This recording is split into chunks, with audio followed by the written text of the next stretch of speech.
Welcome, ladies and gentlemen. This is your boy Trey again from the Stone Disclosure, and we are here for another episode of Pebble Talk. I've really been trying to be diligent with this as much as possible. I recently actually contracted COVID, so I've been a little under the weather for close to a week now, but not gonna let it stop me. We got to keep going. We got to keep moving forward. So you can't let these little hiccups in life kind of hit you. We're going through this weird paradigm shift here with how society functions, and it's going to be like this for a while. This is just a hard truth.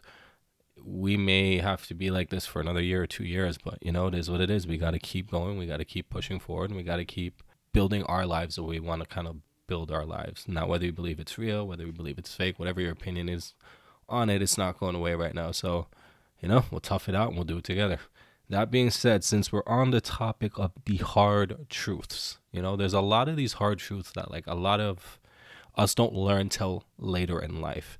And we get it a lot from the older people, the seniors, our elders, who kind of try to instill this in us as much as possible because they've gone through it. And a lot of the time, you don't really see it until the end. You're looking at your life right now and you're just kind of that's not going to affect me. But you hit 60, 70, 80 years old, and then you start to realize, oh, okay, no, that made sense. I should have done that. That's how I should have looked at this instead of this is where you're at now. And you don't really understand the lesson until you make it to the end of the book. There's a lot that I've come across. Some I've been taught by some of my mentors in my life. Some I've heard from other people who've kind of learned it from other people. And some you pick up already. Some you already kind of have gone through the experience and understand that, this works a certain way, and you've come to the grips with that, and now you can kind of take that information and move forward.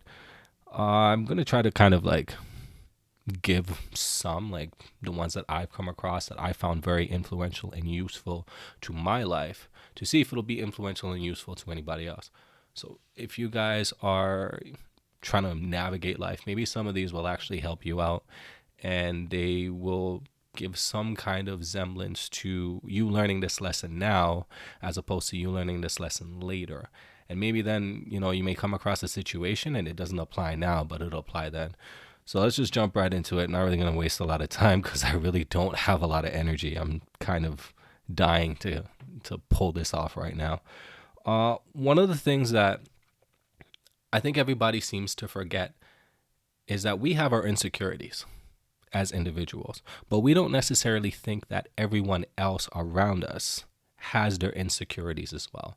Everyone's insecure about something, and your insecurity is going to be very different from theirs some of the time. You may have some that are in common. You may have the ones that are in common for different reasons. And these are things that people have to kind of take into consideration when we're interacting with people and trying to understand another human being. So we may both have body issues. We may be both overweight, but my insecurity comes from the fact that I can't control an eating habit, whereas you're going through a stage of fear of bulimia. You know what I mean? I put food as a positive for me, and this positive is now destroying my life, whereas you're terrified to, see a certain number on the scale. So we can't really judge people based on their reactions to things unless we take into consideration that whatever we said to them or whatever we brought up or whatever issue we brought their way could have just been something that they were insecure about, and we just don't have that insecurity.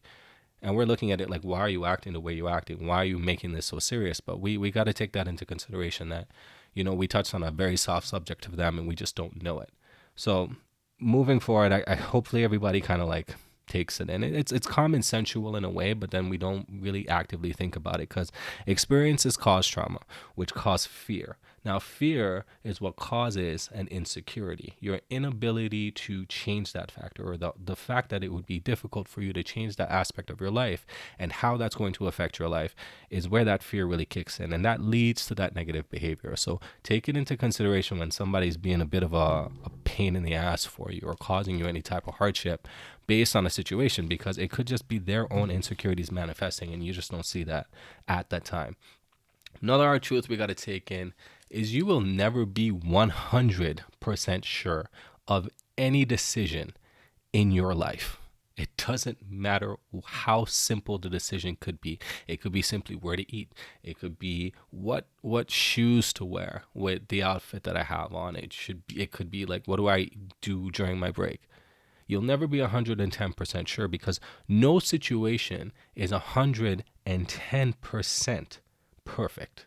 There is always some type of error that could happen in that situation. And until you know that something is 110% perfect, your decision will never be 110% perfect. Everything is pros and cons. Everything is probability. So when you're making your decision, you got to take in as much information as you can to make the most probable decision that falls into your favor. It's almost better sometimes to take that and just accept the fact that something couldn't go wrong.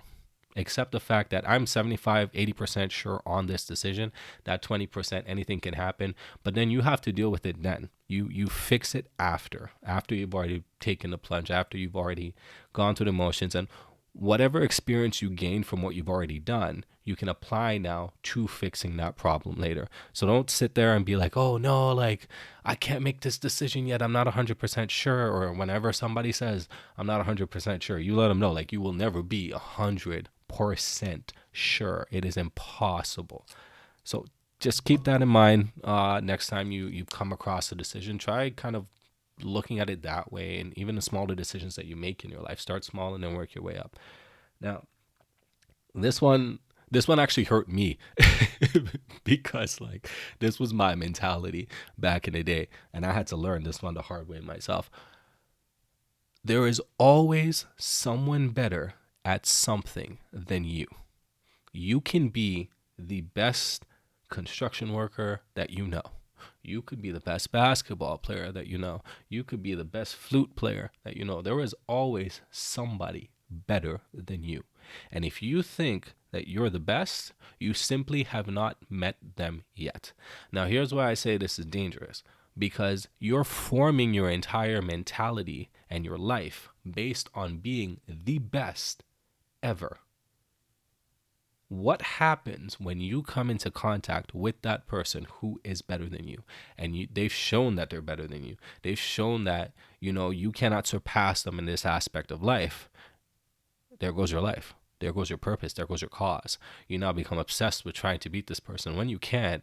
You got to understand, like, there's other shit in the world. You got to compete with yourself. You got to be better than you were yesterday. You got to be better than you were 10 minutes ago. Because once you compete with yourself, you will never beat yourself, but you will never be second to anybody, because you're simply just improving over time. And the same feeling you get from beating John down the street is the same feeling you're going to get when you look at yourself from last week to this week and you've lost like 5 pounds, or, you've finished this task that you were trying to complete by a certain amount of time. It helps you bet on yourself as well. And you've also got to take into consideration that that person may be better than you at basketball, but you're better than them at cooking, or you're better than them in this aspect or that aspect. You may be a better developed human being overall than they are, because they invested so much time trying to be the best in that one thing. So never look at it as we're competing against each other. Look at it as, I'm competing to be the better version of myself at all times, because that's really where you're going to kick in, and that's really where that growth is going to happen for you. Now, another thing is, you can only control your thoughts and your actions. Now, you got to understand that you can't control other people. You can't control how they think, how they move, how they act, who they are. Even your kids. You can't control your kids. You can't control your spouse. You can't control your boss. You can't control the guy down the street. You could tie somebody up like Joe from You, lock him in a goddamn cage, and you still can't control the things that they're going to do. Because human beings come from different walks of life and have gone through different experiences. So we're all going to think differently. How I would react to the same situation as you would be extremely different. And there's nothing I can do to control that, because I'm not coming from it from the same place as you. We can't control the weather. We can't control time. Time is never going to stop. It's always going to keep going at the same pace it's going at. Though sometimes it feels like it's going faster or slower, it's the exact same pace, the same 24 hours a day. You can't control the environment. Like, nothing can be controlled other than how you act or react to a situation. The next thing we got to look at is that Nothing gold can stay.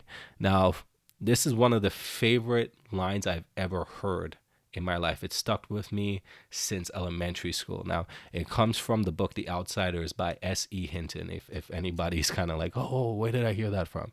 It was also a movie. Nothing gold can stay. Everything changes at any given time. You change. The people in your life change. Your situation changes. Your job may change. At any given moment, something can change. And it's just like what we were just saying prior, you can't control anything. You can only control what you do when this change happens. So always expect change. You can be somebody for like 25 years and there's a death in the family and now they're a different person, or they lost their job and now they're a different person. You're going to grow as a human being, and growth requires change. So you can't sit here and expect that things are never going to change in your life. You have to be ready for that. You have to be prepared mentally that this can change tomorrow. And then what do I do? And be ready for that pivot. Be ready to kind of like accept it and move on. Now, that also jumps into the next one, which is life is not a fairy tale. Like it's real. It's not scripted. It's not always good versus evil and good always wins. Like sometimes the bad guy wins. There's some people's lives where only the bad guy wins. Sometimes the protagonist is the bad guy. There's just so many different facets in this for us to sit here and think like la da da da, like somebody's gonna come across it. Like no one's gonna come and save you. You are not Rapunzel and you're gonna let down your hair and somebody's gonna climb up and rescue you. You gotta save your goddamn self sometimes. You gotta make decisions that are gonna help you. You've got to make decisions that are going to progress your life, because no one is going to come save you, and there is no way to script this stuff. Everything can be going perfectly and one hiccup derails the entire train. And this is what we have to understand, that we can sit here and watch these Disney movies all day and come up with this concept, but at the end of the day, life is a bitch, and it's the realest thing that you are ever going to deal with, and it never goes in a straight line. So we're not going to sit here and be like, oh, like, yeah, no, this will change for me and this will change for me. No, you got to go out and make these changes for yourself. You got to pick up the axe and cut down the tree for yourself. You got to slay the dragon by yourself. Nobody's going to do this for you. And in all honesty, sometimes that dragon is going to kick your ass, and that is it. You got to get up and find a way to progress and continue from there. Now, another one that I take to heart, because I didn't understand this when I was younger, but I understand this now, is that hard work doesn't always guarantee success. There's a lot of factors that come into being successful. Timing is one of them. Did you do this at the right time? Did you do this at a time where it increased the probability of your success? Because this all works on probability. Did you have the right knowledge? Did you understand this enough? If you're opening a business, do you understand the business enough? Do you understand who your clients would be, what your market's going to look like, what your startup's going to be? Did you understand all this stuff? Did you understand the process from the beginning to the end? To factor back into timing, is this a good time for that business? Like, we're going through COVID right now. Would you want to go open a store now? You know what I mean? Am I going to open a restaurant now? Am I going to open a gym now? Is this the best time to do this? So you can go there and you can work hard, but that doesn't mean you're gonna succeed. Planning is one of the most important things that you've got to take in. Planning is one of the most important things that you have to understand, because a well thought out plan on occasion can beat the guy who works his ass off. You all hear the theory, work smarter, not harder. It can work. So having a really amazing plan that's easy to execute can beat the hard worker any day, shape, or form. But not having a plan and working hard is never going to fucking work for you. Never really going to work. You got to have both. You've got to have a solid plan and a work ethic behind it. You've got to be able to know what you're going to do and work your ass off doing it in order to achieve that success. You have to hit all the factors to be successful. Hard work and throwing your body against the wall is not going to do enough for you. So we got to do everything. We got to well-round ourselves when we're chasing our goals. We got to understand what it is that we're going for. And then once we have the plan established and we have everything in order, then you grind. then you work your ass off, because that's the only time that this is actually going to get somewhere for you. Now, we as human beings are responsible for our own lives. We have to give our lives meaning. Nobody in your life is going to give you meaning. Not your spouse, not your family. I'm a father, not your kids. You know what I mean? That meaning comes from your desire for these things. That meaning comes from you wanting to see your kid graduate, you wanting to see your mother retire, you wanting to see your spouse get that new job. So it's not the person themselves that's giving you that desire. It's your want for that person to be happy. It's your want for that person to excel. And that's where the meaning comes from, because the meaning comes from the actual desire, because that desire goes into purpose, and that purpose now becomes your actual meaning. That's what you actually want. Sometimes everyone's meaning is different. Some people may not want their kids to follow into their footsteps. Like, oh, whatever you do, just do the best you can do, and it is what it is. Sometimes your desire is yourself. Sometimes your desire is your business. And that desire is going to be what creates your meaning. So don't look at it as like, oh, my spouse, like, oh, they're my reason for being. Oh, my child is my calling and my reason that I'm here. No, it's you wanting all the good things for your child that's going to give you that meaning. Now, there is no such thing as the perfect partner. This does not exist at all. This is where we're jumping back into the fairy tale shit. Nobody is perfect for anybody. I don't care who you are. There is no perfect individual for you. And again, this falls back into compatibility. Is there people that are more compatible for you than others? Absolutely. But no one is perfect for you. There is no person that's going to perfectly merge into your life and you perfectly merge into theirs.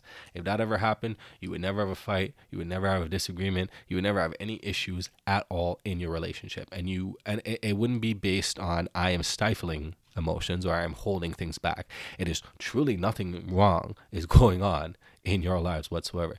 And that's impossible. Like, if you probability standpoint, that's impossible, because that means you'd have to go through the same situations with the same individuals, with the same outcomes, and everything in your life has to be a perfect mirror to that other person. Even how they reacted to the situation would have to be a perfect mirror. And human beings are not designed this way. Even the concept between male and female, a man may act a certain way in a situation, but the woman would not, and that's based sometimes on physiology. She's able to kind of be more in touch with her emotions and kind of take more time to look at a situation, whereas like a man wouldn't. And that's just based on just everything. That's just based on you on a physical sense, just the way your hormones work and everything like that. So you will never find a perfect partner. They never exist. You can't even find a perfect partner for you.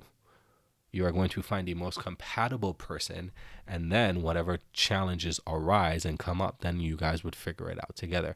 And that's how we have to look at this thing. Because if you're sitting back waiting like, oh, I want the perfect guy or I want the perfect woman to come into my life, you're going to be sitting there for a goddamn long time. And you're going to get to the point where you're just so fucking lonely that you'll accept anybody. And that's where you get into that dangerous realm, because now you have a person whose compatibility with you was so low that they weren't even an option. But now because you're chasing perfection, this is all that's left. And you got to just take it or leave it. You have to either find a way in life or shut the fuck up. Straight up. You try to find a way to solve your problem or shut up. I have no time and no patience to listen to people who just want to sit there and complain about something, but will never do anything to try to change the situation. I think it was Lupe Fiasco that said, you're complaining about the room, but why don't you pick a broom up? If you're going to come in and say that this room is just dirty, okay, well, find a way to clean it. And if you're not going to do that, then shut up. If you're going to sit there and just wallow in your self-pity and woe is me, my life sucks, and this is a problem, and that is a problem, and this is a problem, you have no right to complain to anybody. You have no right to take your negativity and put it on another person. You have no right to to spread this negativity into the world because you are not trying to change your problem. Now, I've come across people, and this is like, I have like people that I know in my personal life who would complain about their life. Like, oh, like, yeah, I don't like the way I look. I don't like my body. Okay, yeah, you don't like your body. You don't like the fact that you put on some weight. Okay, did you go to the gym? Did you hire a personal trainer? Are you looking into how to eat better? Are you looking at how to live a more balanced lifestyle that kind of puts you in a better mind state so that you can make time for this shit? And then they're going to sit there and be like, oh, I don't have the time. Or I can't do this. Or I can't do that. And you're not trying. So if you're not trying, shut the fuck up. No one wants to hear it. It is what it is. And if you are that person who tends to not want to fix their own problems and just unload it onto other people, then you need to stop that shit, because that's not fair to us. If we really are taking this time to kind of listen to you to see if we can help you, but if you have no intention whatsoever to try to fix it and are going to sit there in a fairy tale mindset that it's just going to fix itself, then we don't want to hear it. Don't offload all your negativity onto us anymore. We don't care, as blunt and mean as it may sound. Now, another one that I actually took this to heart, and I really I like this one personally, is you will never find the time to do something. You have to make that time. You will never be in a situation where you're scrambling for this shit. Now, I don't even think there's anything like that's called free time. I think free time itself is a myth. Free time is just unused time, because it's never really free and it's gone come tomorrow. If you don't use it, it's gone. So it's not free. It's just you're not using it for anything. And when you start looking at it that way, you have to start to realize that time's important, that minute's important, that second's importance is all based on its purpose. And the only way it's going to get that purpose is from you. You give it that purpose. You give it that importance. Now, if you're looking at it in a sense as a person who is like, yeah, I wanted to call you, but I couldn't find the time to. No, it just weren't a high enough importance over the other things that you were doing and utilizing that time for at that time. So just be honest with people. It just is what it is. Like, I personally hate when someone's like, oh, just like, yeah, I'll call you when I find the time. I'm like, no, you can make the time to call me. You know what I mean? You can make the time to do this task. You can make the time to do that task. It's just that has to be more important to you than whatever it is you're going to use that time for. And in all honesty, if you rather sit down and watch TV for the next 4 hours and that's how you want to spend your time, that's on you. That's your business. And no one can be mad for that, because that's what's giving your purpose at the time. That's what you need over anything else at that time. You need that time to unwind. So take it.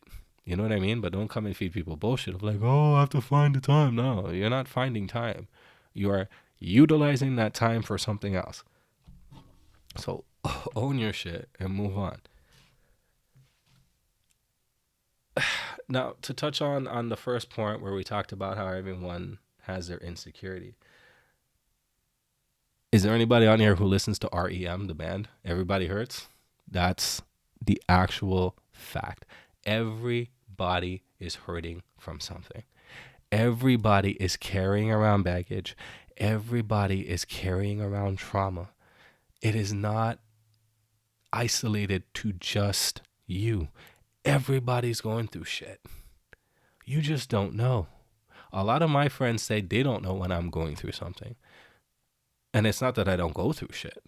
It's just I'm able to reserve myself to a degree, so I'm not letting my internal struggles and my pains and my trauma kind of bleed out into the world. Because I personally don't like that. Like, you have enough shit on your plate to deal with. I got to be responsible for my own hurt. Now, that being the case, we have to look at how somebody is going to react based on that hurt. Now, some people hide it really well. Some people just bleed it on everybody. Everyone's hurt is going to differ per person, because it's based on the trauma that you occurred over decades of experiences. So it's all going to be different. The source is going to be different. The way you handle it's going to be different. So usually if somebody's like acting out of pocket a certain way, it's because they have hurt behind something. Usually if somebody's very like F the world and I'm gonna do my own thing, and that is because they're hurting from something. Like they're afraid to get hurt again. So let's not be quick to judge people based on their actions or the way they are, their personalities, because we have to factor in that they're hurting from something and they haven't resolved that yet, and that's why they're acting the way they're acting. I know some of these kind of jump on each other, but just there's the way cookie crumbles for this. Now, I think the hardest one that everybody kind of has to learn over time, and it really is the hardest pill to swallow because it's one of the most unfair things you're going to hear, but it's just the truth. It's the fact of life. Life is not supposed to be fair. If it was, everybody would be exactly the same. And we have to take that in, and we just have to accept that. And the sooner we accept that, then the better it is for us. Life is not fair. Some people are going to struggle one way, and some people are going to struggle the other way. Some people are going to have lots of money, and some people aren't going to have a lot of money. Some people are going to be born attractive, and some are not. Some people are going to have great personalities, some are not. There's nothing you can do about it. You can, again, sit there and cry about it all day, but there's nothing you can do about it. You have to accept the cards that you are dealt and then play the best hand possible with those cards, because you can't change any aspects of that. If you weren't born with money, find a way to go out and be successful and make money. If you weren't born attractive, find ways to make yourself more attractive. Now, you don't have to be physically attractive to attract a mate. You can honestly have a great personality. And I know it sounds cheesy because everybody's going to be like, yeah, that's bullshit. Yeah, attraction gets you attention at the beginning, yes. You don't need tons of attention to attract the person you're supposed to be with. They're going to be attracted to something else. Sometimes you're just going to be this person's friend, and they're going to think like, oh, yeah, you're an awesome person. And then, you forge a relationship from there. So you have to take whatever hands you are dealt with, and you have to build yourself as much as you can to work around the disadvantage that you may have in life. And we also have to understand, too, that whichever way somebody's life sways, there's going to be some negativities on here. Now, if you weren't born with wealth, which I'm sure most of us haven't been, you have to now find ways to generate wealth or survive on the wealth that you have and live a life on the wealth that you have. So you're going to have certain problems, like, you're not going to have access to a lot of the fun things that the really well-off people have to. You have to worry about working a day-to-day job. You have to worry about budgeting your finances. You have to worry about all this shit. You may not get the girl or the guy that you like because the person who's well off is holding their attention. Fact remains, if that's the case, that's not the person you want anyways. But you have to find ways to work with your disadvantage and make the best life and most meaningful life possible from that. Vice versa, if you're a person with a lot of money, it's hard for you to have friends. It's hard for you to trust people. It's hard for you to lead a normal life because you know nothing else. And if you were to lose that wealth, you're done for, because being able to pivot is something that comes out of struggle, and you've never went through struggle before. So we do have to look on both sides of the coin with this. And just the faster you come to the acceptance that life is not fair and nothing is owed to you, then it's a little bit better off for you in the long run. Now, we're running a little low on time, so I'm going to have to make this a two-parter. So I will let you guys know when the second part of this is going to come out, but we're going to touch on this last one right before we go and take in the fact that we just talked about how unfair life is. And we have to understand also that people are selfish. And not just people. Everybody is selfish. Even you are selfish. Even me, I'm selfish. Everybody's selfish. It is a part of our nature because human beings are designed instinctually for survival.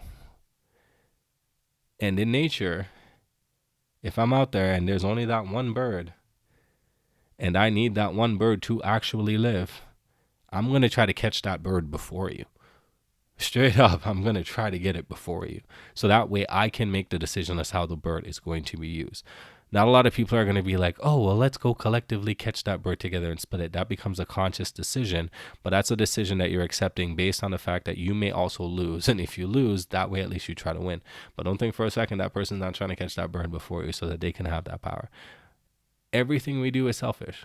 I won't say everything, but most of our decisions, there's some level of selfishness to our decision.